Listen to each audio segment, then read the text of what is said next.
이스라엘의 메시아닉 공동체와 성도의 소식, 기도 제목을 전하는 메시아닉 유대인을 위한 기도 시간입니다. 첫 번째로 전해드릴 소식은 아시돗에서 새 이민자들과 위기 가운데 있는 이웃들을 돌보는 베이탈레 공동체 소식입니다. 베이탈레 공동체는 최근 이스라엘로 알리하여 정착한 과정에서 보이스피싱을 겪으며 큰 두려움에 빠졌던 안나의 사연을 전해주었습니다. 안나는 3년 전 우크라이나를 떠나 새로운 삶을 기대하며 이스라엘에 도착한 이민자였습니다. 정착한 과정에서 안나는 보이스피싱범의 표적이 되었고 그에게 송금을 요구받는 상황이 반복되었다고 합니다. 실제 금전적 피해는 없었지만 경찰에 도움을 요청했을 때 현실적으로 개입이 어렵다는 답을 듣게 되면서 큰 불안과 두려움에 사로잡히게 되었다고 합니다. 안나가 베이탈레를 찾았을 당시 그녀는 경제적인 어려움을 넘어 심리적으로도 무너져 있는 상태였습니다. 이후 후속 사역팀과의 상담 과정에서 안나는 우울증을 겪고 있으며 삶을 붙들 힘마저 거의 남아있지 않다고 솔직하게 털어놓았다고 합니다. 베이탈레 상담 사역팀은 안나의 이야기를 듣고 함께 기도하며 사방이 모두 막힌 것처럼 느껴지는 순간에도 하나님 안에는 여전히 소망이 있음을 전했습니다. 그 과정 속에서 안나는 예슈아를 영접하고 새로운 여정을 시작하게 되었다고 합니다. 이후 안나는 공동체 모임에 참여하며 말씀과 찬양 가운데서 하나님의 임재를 경험했고 절망 대신 평안과 소망이 조금씩 마음에 자리 잡게 되었다고 고백했습니다. 또한 자신을 혼자 두지 않고 끝까지 곁에서 함께 해준 공동체의 깊은 감사를 전했습니다. 들으신 소식을 위해 함께 기도해 주십시오. 이스라엘에서 정착 초기에 각종 사기와 위협에 노출된 안나와 같은 이민자들이 예슈아를 만나고 성령이 주시는 지혜와 분별력으로 보호받도록 기도해 주십시오. 이스라엘에서 심리적 압박과 우울증 가운데 있는 이민자들이 베이탈레 공동체의 도움을 통해 다시 삶의 소망을 회복하도록 기도해 주십시오. 안나가 예슈아 안에서 얻은 회복을 붙들고 자신의 삶을 통해 위기의 순간에도 하나님이 함께 하신다는 사실을 증거하는 삶을 살아가도록 기도해 주십시오. 두 번째로 전해드릴 소식은 가자지구 국경과 맞닿은 네게부 지역에서 사역하고 있는 시티 오브 라이프 공동체 소식입니다.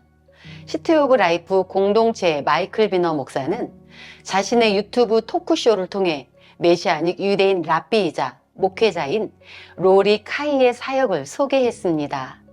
현재 로이 카이는 네게부의 미래를 논의하는 소규모 실무 그룹에 참여하며 이 지역을 단순한 사막이나 언젠가 개발될 땅이 아닌 사람들이 실제로 정착해 살아갈 수 있는 공간으로 세워가려고 논의 중에 있다고 합니다. 이러한 관점은 성경의 예언과도 맞닿아 있다고 하는데요. 이사야 35장 1절에서 2절은 광야와 메마른 땅이 기뻐하며 사막이 꽃이 피워 즐거워할 것이라고 말합니다. 로리 카이는 네게부를 바로 이 말씀처럼 더 이상 황폐한 사막이 아니라 사람들이 돌아와 살아가며 회복이 드러나는 하나님의 약속의 땅으로 보고 있습니다. 그러면서 로리 카이는 네게부를 이스라엘의 안보와 이민자들의 정착 문제와 국가의 방향을 함께 결정해야 할 중요한 땅으로 보고 있다고 밝혔습니다. 이와 관련해 그는 크네셋 의원 오하드 탈을 비롯해 네타냐후 총리와도 네게부의 안보와 정책 문제를 두고 정치권과 지속적으로 소통하고 있다고 전했습니다. 들으신 소식을 위해 함께 기도해 주십시오. 가자지구 인근 네게부 지역이 지속적인 위협 속에서도 보호되고 그 땅에 하나님께서 주시는 평안이 임하도록 기도해 주십시오. 네게부 지역의 주민들이 두려움에 머무는 것이 아니라 안정적으로 일상을 다시 살아갈 수 있도록 기도해 주십시오. 이러한 현실 가운데서 시티 오브 라이프 공동체가 계속해서 이들과 함께 서며 하나님의 뜻을 감당해 갈 수 있도록 기도해 주십시오. 세 번째 전해드릴 소식은 나사렛에서 아랍인 목사 살림 살라시가 사역하는 왕이신 예슈아의 집 공동체 소식입니다.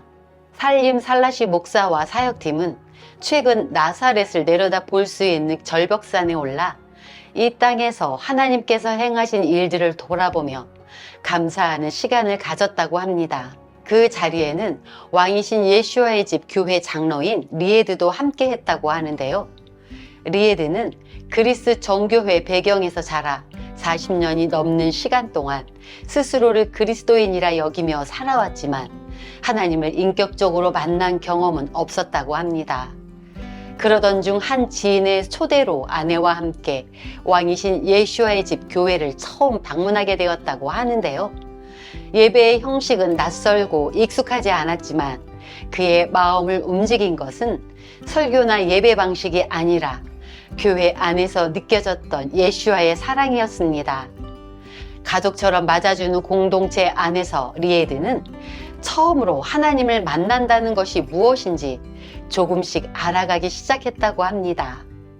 말씀을 따라 사는 여정은 결코 쉽지 않았지만 모임을 거듭할수록 말씀에 대한 갈급함이 깊어졌고 결국 자신의 삶을 온전히 예수께 드리겠다는 분명한 결단에 이르게 되었다고 전했습니다. 말씀을 읽을수록 더 사모하게 되는 경험 속에서 리에드 개인뿐 아니라 가정 전체가 함께 변화되기 시작했고 그 변화는 삶의 방향까지 바꾸어 놓았다고 합니다. 신앙의 결단 이후에도 영적인 도전은 계속되었지만 기도와 가르침 그리고 공동체의 지지 속에서 그는 믿음으로 서는 법을 배워갔습니다.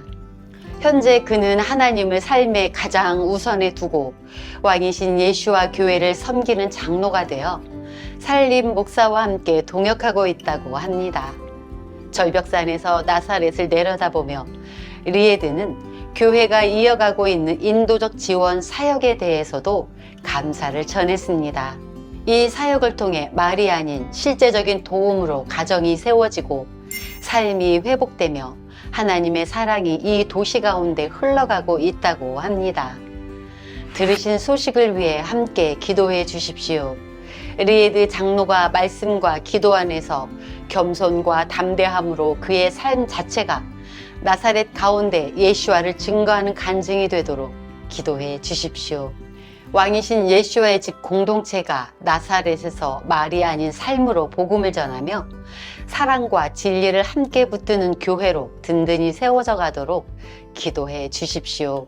이 교회를 통해 이루어지는 인도적 지원 사역이 실제적인 도움으로 각 가정과 삶을 회복시키고 하나님의 사랑이 나사렛 도시 전체로 흘러가도록 기도해 주십시오. 마지막으로 소개해드릴 소식은 예루살렘에서 어려운 가정과 아이들을 섬기고 있는 리치 이니셔티브의 사역 소식입니다. 리치 이니셔티브 사역자 비카와 리자는 한 병원에서 쌍둥이 자매 에바와 로마를 처음 만났다고 합니다. 부모의 약물 중독 문제로 아이들은 가정에서 분리되어 병원에서 지내고 있었다고 하는데요. 두 사역자는 매일 병원을 찾아 아이들과 시간을 보내며 기도로 곁을 지켰다고 합니다. 그 과정에서 쌍둥이의 할머니 레바를 만나게 되었다고 하는데요. 혼자 다른 손녀를 돌보고 있던 레바는 쌍둥이를 품기 어려운 상황이었다고 합니다. 사역자들은 레바와 함께 기도하며 아이들을 다시 데려올 길을 찾았고 마침내 레바는 쌍둥이 손녀를 다시 집으로 데려올 수 있었다고 합니다. 현재 레바 가정에는 리치 이니셔티브의 지원이 이어지고 있으며 이 도움은 아이들이 할머니의 품에서 살아갈 수 있는 힘이 되었다고 합니다. 들으신 소식을 위해 함께 기도해 주십시오. 에바와 로마가 가족의 품 안에서 사랑을 충분히 누리며 몸과 마음이 건강하게 자라가도록 기도해 주십시오. 할머니 레바에게 아이들을 돌볼 수 있는 물질과 지혜 그리고 지속적인 도움의 손길이 이어지도록 기도해 주십시오. 리치 이니셔티브의 사역을 통해 부모와 사회에게 버려진 아이들에게 예수와의 사랑이 계속해서 전해지도록 기도해 주십시오. 예루살렘의 평화를 위해 기도하라. 너를 사랑하는 자들은 안전할 것이다. 이스라엘의 회복과 메시아닉을 위해 항상 함께 기도해 주시는 시청자 여러분, 감사합니다. 메시아닉 유대인을 위한 기도 시간이었습니다.